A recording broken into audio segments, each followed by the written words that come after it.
Hey guys, எல்லாருக்கும் வணக்கம் guys. இந்த வீடியோவில் நம்ம என்ன பார்க்க போகிறோன்னா, எங்கள் தோல்விக்கு இது தாங்க காரணம், இவங்க தாங்க காரணம், எங்களை மன்னிச்சிடுங்க.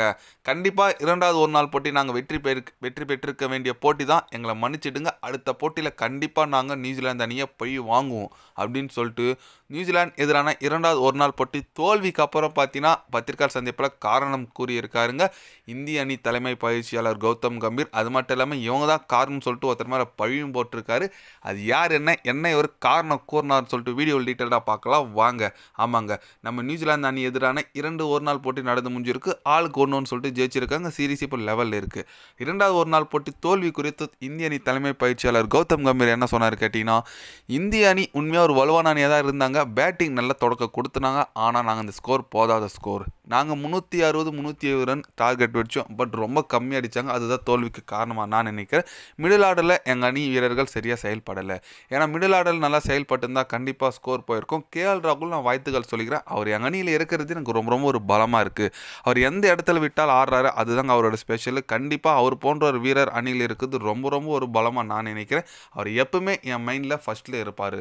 அது மட்டும் இல்லாமல் இந்திய அணி போலிங் யூனிட்டு கொஞ்சம் சொதப்பலாக இருக்குங்க. அதை நாங்கள் ஒன்று திருத்தணும். கண்டிப்பாக மூணாவது ஒரு நாள் போட்டி நாங்கள் அந்த தப்புகளை திருத்திட்டு மூணாவது ஒரு நாள் போட்டி கண்டிப்பாக நாங்கள் வெற்றி பெறுவோம். இந்த சீரீஸை நாங்கள் தாங்க வெற்றி பெறுவோம் அப்படின்னு சொல்லிட்டு ஓப்பனாக பார்த்தீங்கன்னா கௌதம் கம்பீர் தப்போ உணர்ந்து சொல்லியிருக்காரு. முக்கியமாக கேஎல் ராகுல் பற்றி பேசியிருக்காருங்க. அவர் சொன்னது 100க்கு 100 உண்மைங்க. கேஎல் ராகுல் என்ன பிளேயருங்க, கிளாஸ் பிளேயருங்க. நீ எங்கே வேணால் விட்றேன், உனக்கு என்ன கீப்பிங் வருமா நான் நிற்கிறேன், கேப்டன் வருமா நான் பண்ணுறேன், மிடில் ஆர்டர், பேட்டிங், ஃபினிஷர் எல்லாமே, ஓப்பனர் எல்லாமே பண்ணுறாருங்க.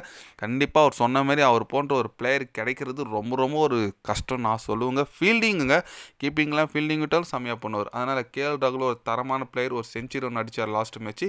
ஓகே, இந்திய அணி தோத்துச்சு, எல்லாம் ஓகே தான். கடைசி ஒரு நாள் போட்டி வர சண்டே விளையாட போகிறாங்க. யார் ஜெயிக்கிறாங்களோ அவங்களுக்கு கோப்பைங்க. கண்டிப்பாக ஒரு விறுவிறுப்பான போட்டி போயிட்டுருக்குன்னு சொல்லாங்க. நியூசிலாந்து நல்ல அணியாக இருக்காங்க. அந்த டேனியல் மிச்சல் என்னங்க எல்லா போட்டியும் சாமியாக விளையாடுறாங்க. கடைசியாக இந்தியா கிட்டே விளையாடின 5 இன்னிங்ஸில் பார்த்தீங்கன்னா 300 250 வச்சுருக்காருங்க தலைவன். என்ன இந்தியாவே அடிப்பார் போலுக்கு டேனியல் மிச்சல். ஓகே, நல்ல ஒரு பிளேயர் தான். பட் பார்க்கலாங்க மூன்றாவது ஒரு நாள் போட்டியில் எந்த மாதிரி ஒரு பர்ஃபார்மன்ஸ் இந்திய அணி கொடுக்குறாங்க, என்ன பண்ணுறாங்கன்னு சொல்லிட்டு நம்ம பொறுத்துருந்தாங்க பார்க்கணும். நீங்கள் சொல்லுங்கள், நம்ம இந்திய அணி இந்த தோல்வி குறித்து கௌதம் கம்பீர் சொன்ன காரணம் ஓகேவா, இல்லை இந்திய அணி எந்த மாதிரி தப்புகளாக பண்ணியிருக்காங்க, உங்களோட கருத்துக்கள் என்னன்னு சொல்லிட்டு மறக்காமல் கமெண்டில் கொஞ்சம் சொல்லுங்கள். இது போன்ற ஸ்போர்ட்ஸ் நியூஸை தெரிஞ்சுக்கணுன்னா சேனலை சப்ஸ்கிரைபர் லைக் ஒன்று பண்ணிக்கோங்க. கண்டிப்பாக day by day channel update வரும்.